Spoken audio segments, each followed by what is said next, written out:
Mayor Gavin Buckley, I welcome you to discuss a critical issue in our community, the need to address gun violence. Today was originally planned to highlight Gun Violence Awareness Month in the lead up to the 5th commemoration of the Capitol Gazette shooting.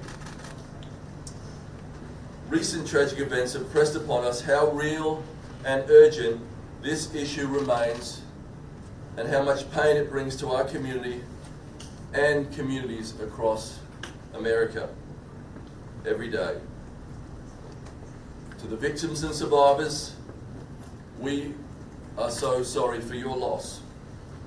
Last week, Annapolis experienced its second mass shooting, with 3 killed and 3 injured in a senseless act of gun violence.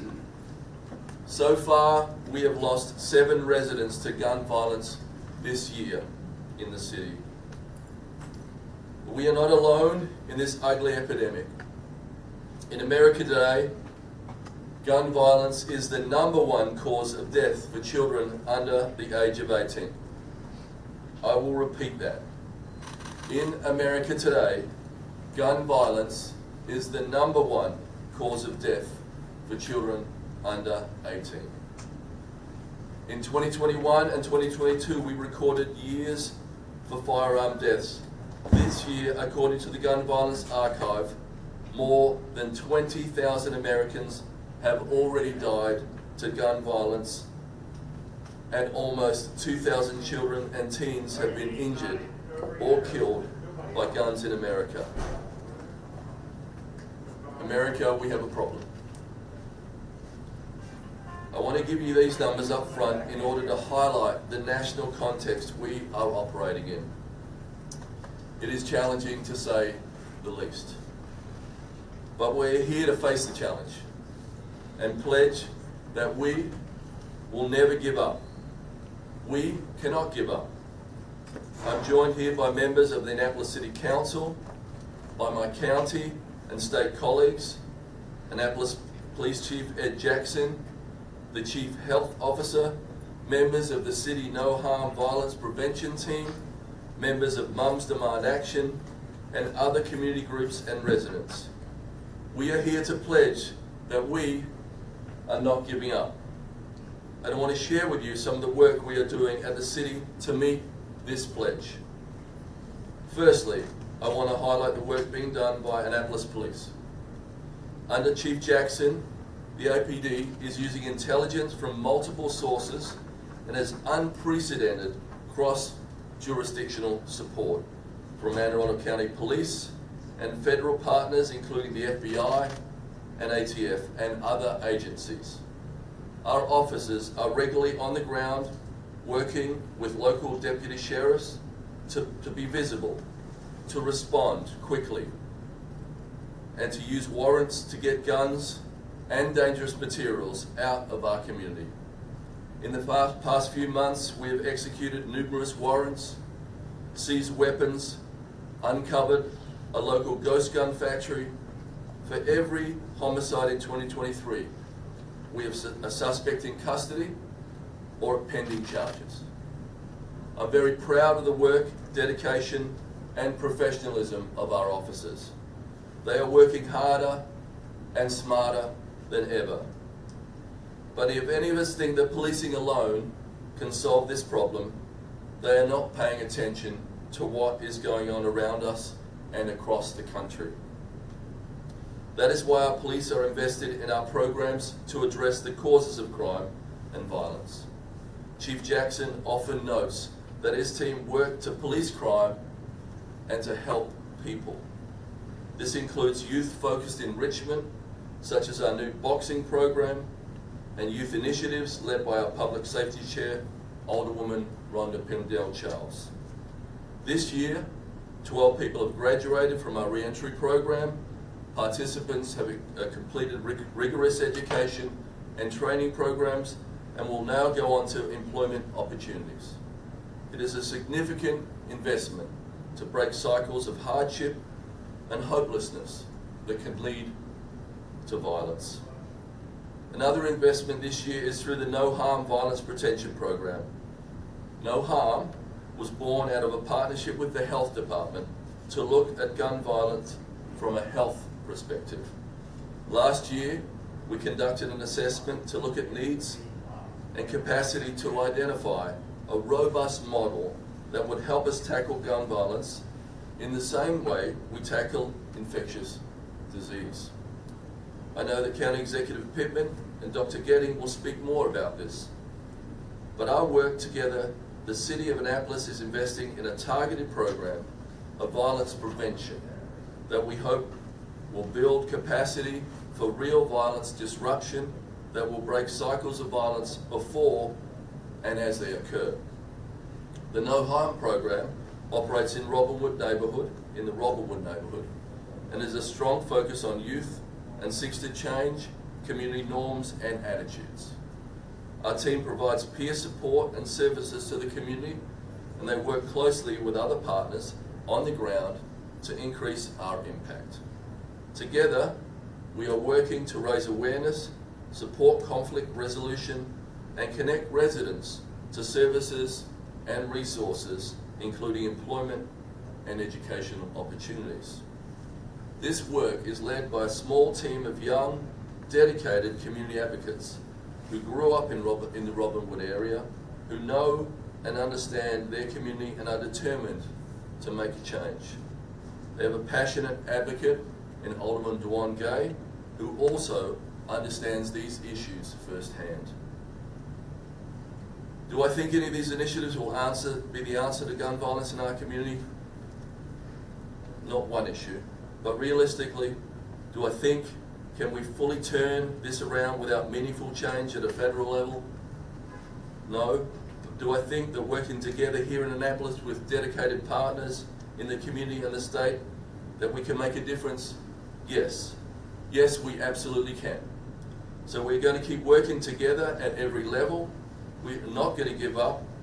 We won't give up. And while I know that the challenge is enormous, I take great encouragement from the fact that I have amazing partners in this work. I'd now like to hand over to one of those amazing partners, County Executive Stuart Pittman. Thank you. Hang on to this. All right. Well, thank you for being here. And I want to thank all the elected representatives who are here, all the community leaders that are here, Moms Demand Action, the Gun Violence Intervention Team, the Health Department, Police Department. We have, at the city and the county, working together, an amazing team that will not give up. And while you heard statistics, they are statistics. And this week we walked with families of Christian Segovia and Nicolas Mireles and Mario Mireles. I met with the governor and the mayor, probably 25 of their relatives and friends, for close to 2 hours, hearing their stories and hearing their pain and hearing their ideas for how to end gun violence and racism in our communities. And it's almost 5 years ago. We're coming to the 5-year anniversary now of the Capitol Gazette shooting, where we lost Gerald Fishman and Rob Hyson and John McNamara and Rebecca Smith and Wendy Winters. And it was after that shooting that the editorial board of the Capitol Gazette asked every one of us who was running for office in 2018, we had not been elected yet, every one of us what we would do to stop, to prevent the next mass shooting. And we failed. Some of us tried, but we did not succeed. We have had another mass shooting, and we have had way too many shootings in between, and there have been way too many shootings across this country. So today we want to talk about what we are doing to try to end, to prevent the next mass shooting, and to stop this senseless violence in our communities. And I am very proud of the work that people are doing. We created a gun violence prevention task force in 2019, and in 2020 that task force came up with 5 recommendations and a robust report. I think it was one of the largest task forces in the history of the county. So many people were involved. The work was handed to the Department of Health in Anne Arundel County. They oversee the county and the city, and we made an announcement that gun violence is a public health issue, and it needed to be approached from a public health perspective by people who do data and assess whether or not programs work.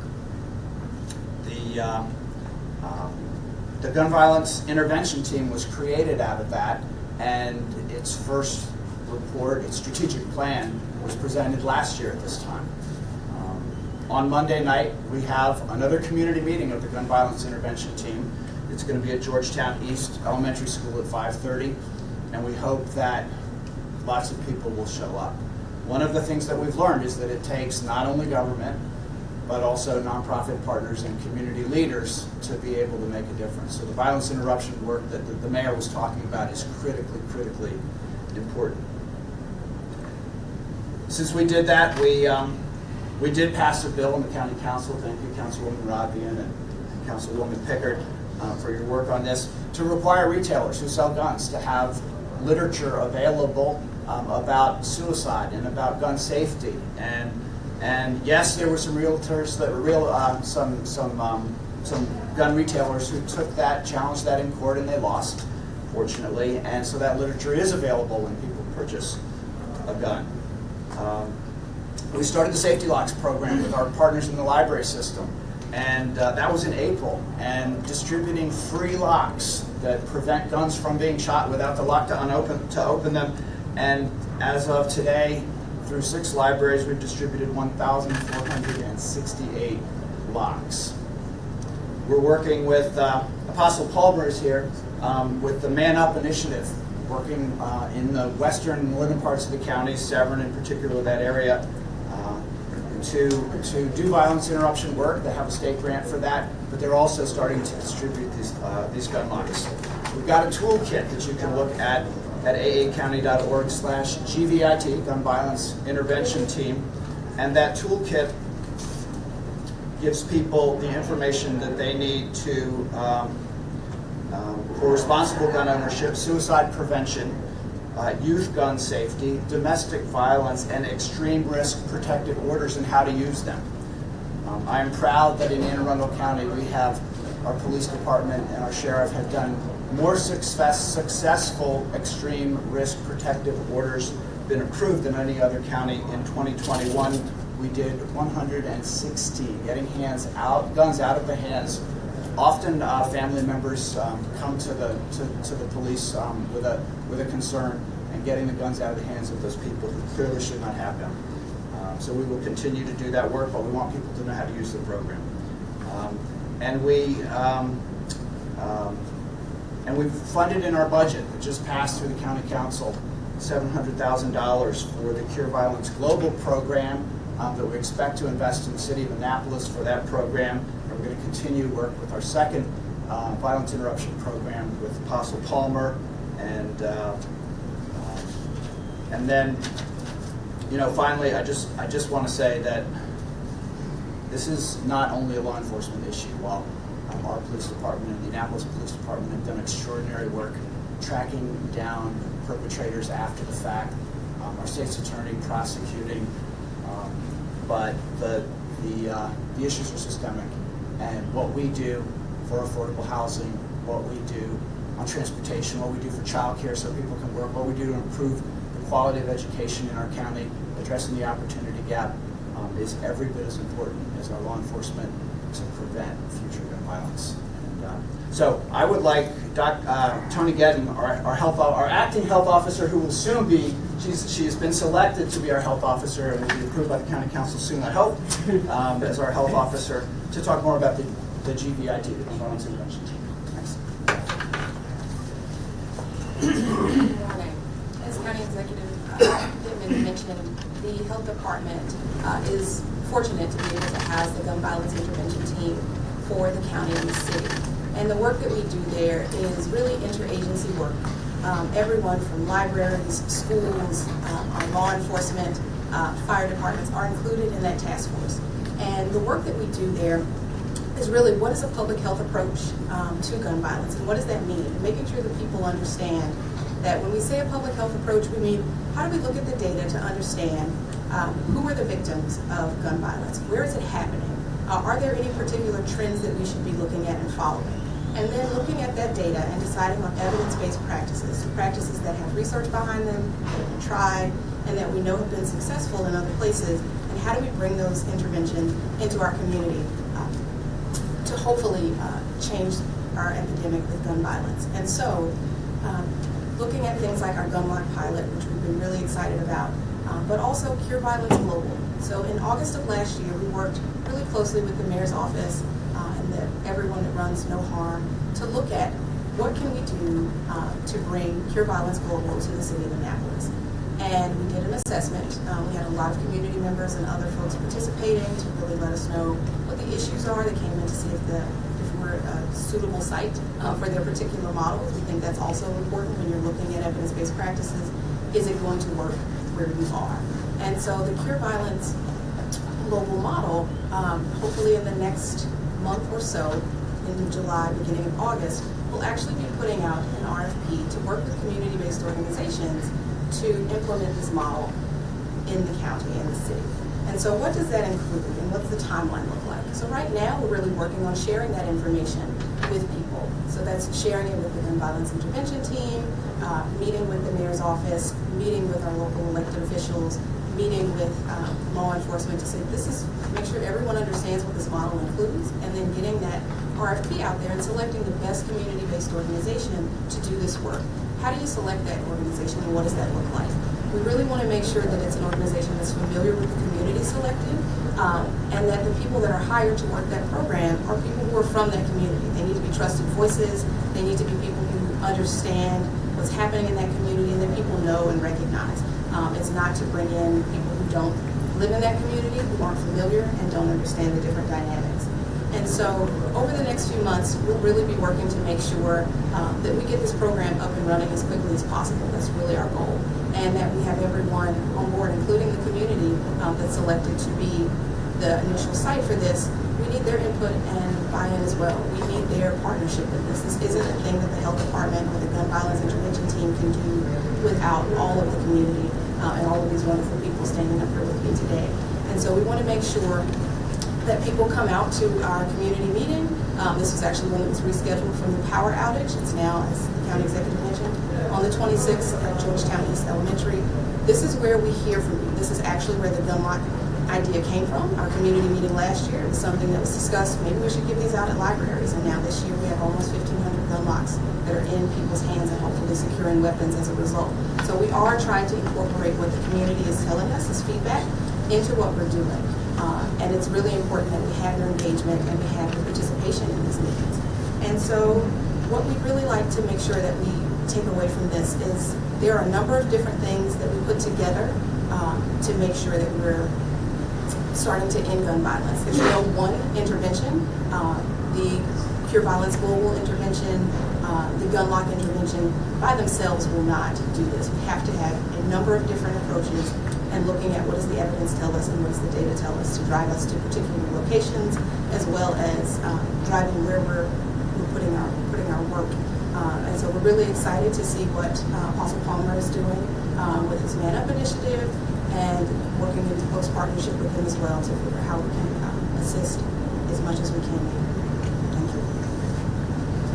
And so up next we have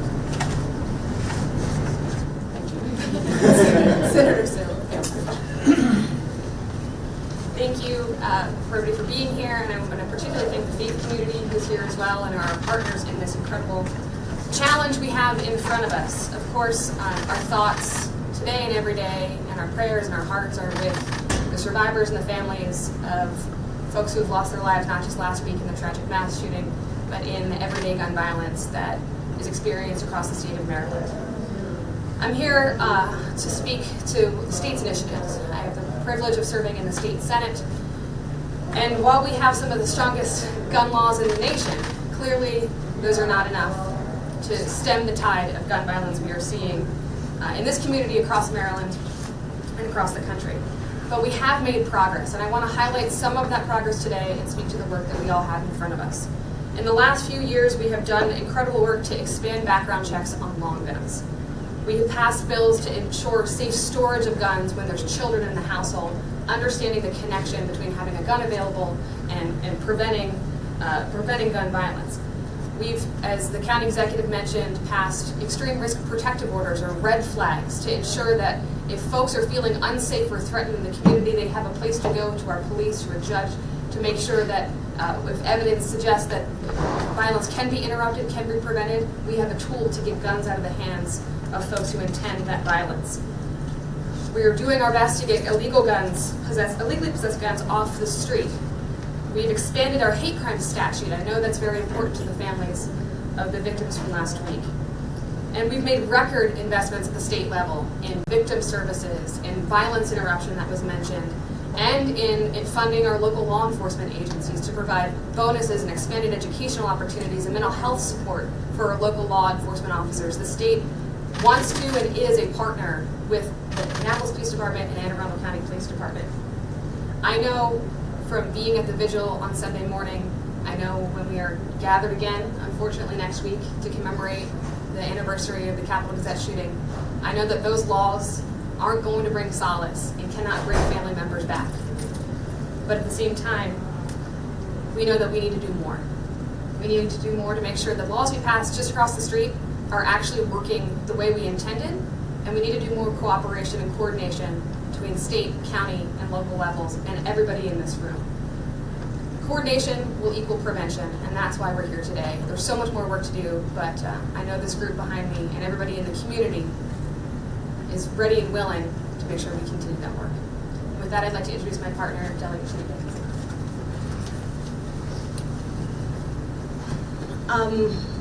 It's difficult to come before the media, to come before the community again and again when there are tragedies, when there are shootings, because we know that shootings are 100% preventable if we have the right strategies in place, if we have the willingness among all members of society to live peacefully and to make different choices. In District 30A, we have lost not just the most recent shooting victims, but we lost Rico Johnson, Raphael Johnson, Amari Tidings, we lost Mario Ruiz, Nicholas Morales, Christian Segovia, we lost Nelson Poston, and we lost Alexandra Huff.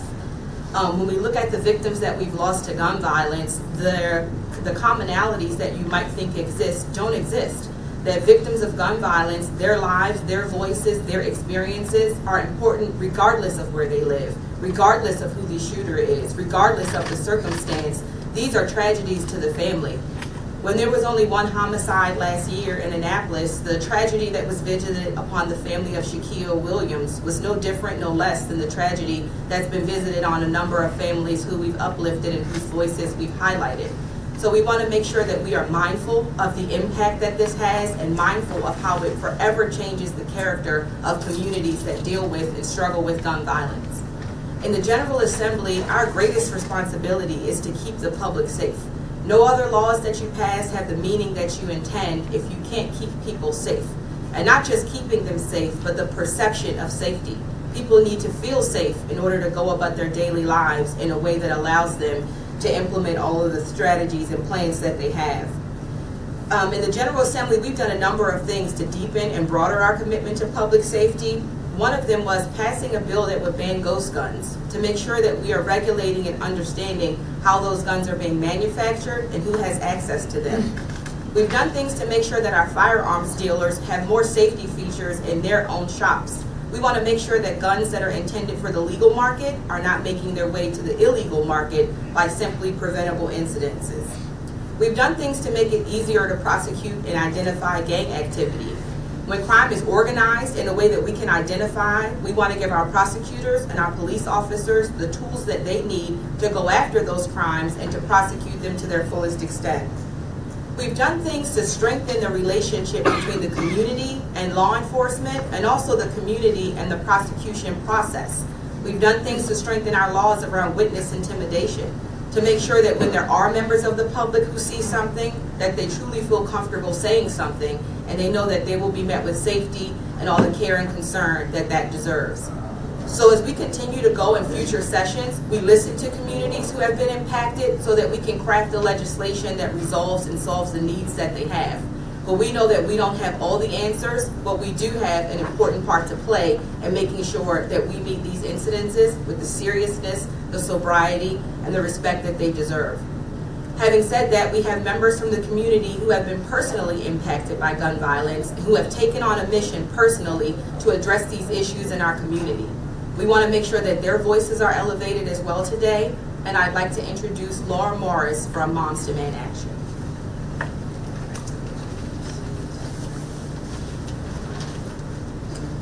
Good morning. I'm Laura Morris, the co-lead of the Arundel County Moms Demand Action Group, and I want to thank the Mayor's Office for inviting me here today.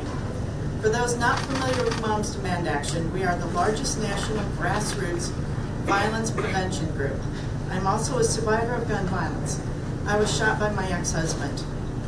I'm sorry that we're all here today to another traumatic, tragic mass shooting in our community of 3 fathers, sons, and brothers.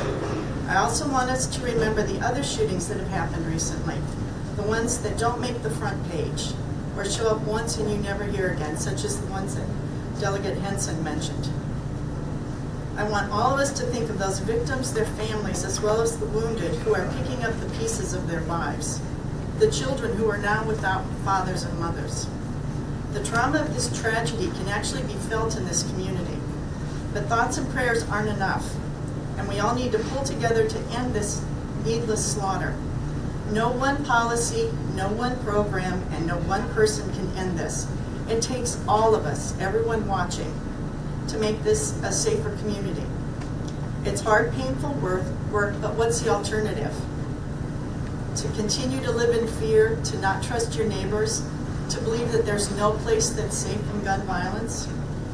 But I do have hope, especially after hearing the things today. In addition to the gun sense legislation passed on the federal and state level last year, which moms work to support, we have programs locally which Moms Demand Action supports that have been proven to prevent gun violence. The gun lots that are being given away at the Arundel libraries will keep guns away from those that shouldn't have them, children and those that mean to do harm to themselves or others. The violence interrupters coming to Annapolis and that are already here can help with neighborhood shootings and disputes. Programs aimed at giving children and parents respect and hope for the future are vital so they never think of picking up a gun. So please get involved, no matter how much time you have. You can join Moms Demand Action by speaking to me or texting READY at 64433. Thank you.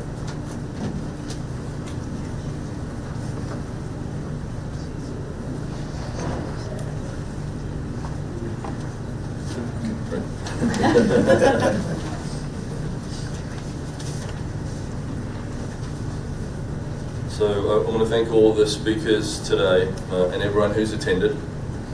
Before we conclude, I want to let you know about 2 things. As I mentioned earlier, at 9:30 next Wednesday, June 28th, there will be a wreath laying ceremony at the Guardians of the First Amendment Memorial to honour and remember those who died at the Capitol Gazette shooting. Those who were killed last week, and also all victims of gun violence, especially those we lost in the city this year. I'm going to say the names again. Jared Fishman, John McNamara, Wendy Winters, Rob Hyerson, and Rebecca Smith from the Capitol Gazette shooting 5 years ago. But this year, Nicholas Morales, Mario Morales, Christian Segovia, Amari Tidings, Raphael Hilton Johnson Jr., Rico Johnson, and Nelson Poston. These are somebody's children. No matter what the circumstances are, somebody is feeling pain. So it's important that we say their names and remember them as people with friends and families and neighbours who will forever feel the pain of that loss. I also want to let you know about an important initiative over the coming weekends to mark the 5 years since our first mass shooting. One of our community partners, Arundel Connecting Together, has put together a community resource to raise awareness and address gun violence. It will be shared and discussed in local churches and community groups this weekend. The online resource kit can be found at the Anne Arundel Connecting Together website under Gun Violence Prevention. So thank you, Anne Arundel Connecting Together, for doing this. And I encourage everyone who cares about the scourge of gun violence to look at it and make use of this resource. Because this isn't a problem for government and law enforcement alone. This is a community issue. It will be solved when we face it together as a community. We all have to be part of the solution if there is going to be a solution. So thank you, and if you'd like to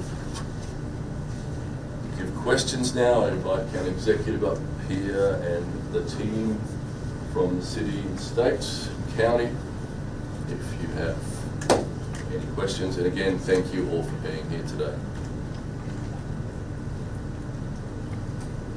I'd like to say one thing. Sure. This is where I go off script.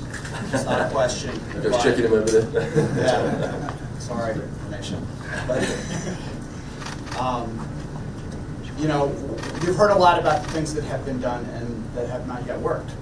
And you hear from some that gun laws don't actually work because criminals don't follow the law. We had 78 deaths in Maryland in 2021 of ages 1 to 19, kids. We had 45 deaths from highway accidents, from automobile accidents in that age group. Not much more than half of what we have in gun violence. Car safety, highway safety, driver's license, nobody questions those. Cars are dangerous, automobiles are dangerous, therefore they are regulated. And I personally, and I believe everybody here, would call on Congress to do more. Our gun violence intervention team does assess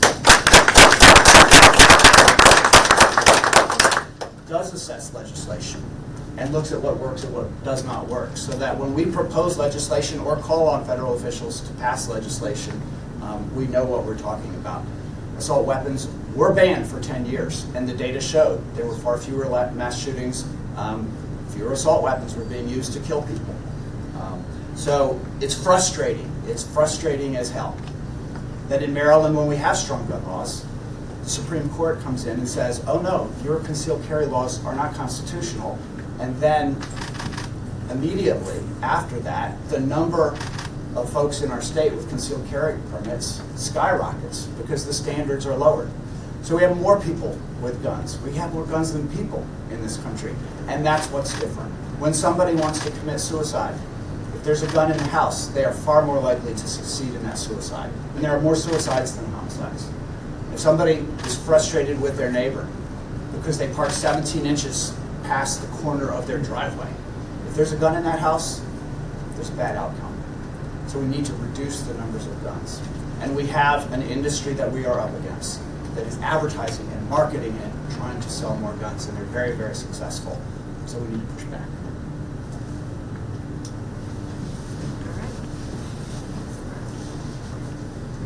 All right, no questions?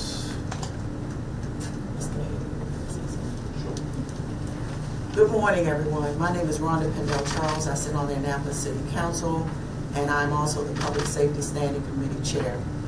I'd like to mention two pieces of legislation that the county mentioned about the gun lock safety, as well as legislation to look at certain other things that are going on. And what we've done as far as the city of Annapolis, we look at and review what the county is doing.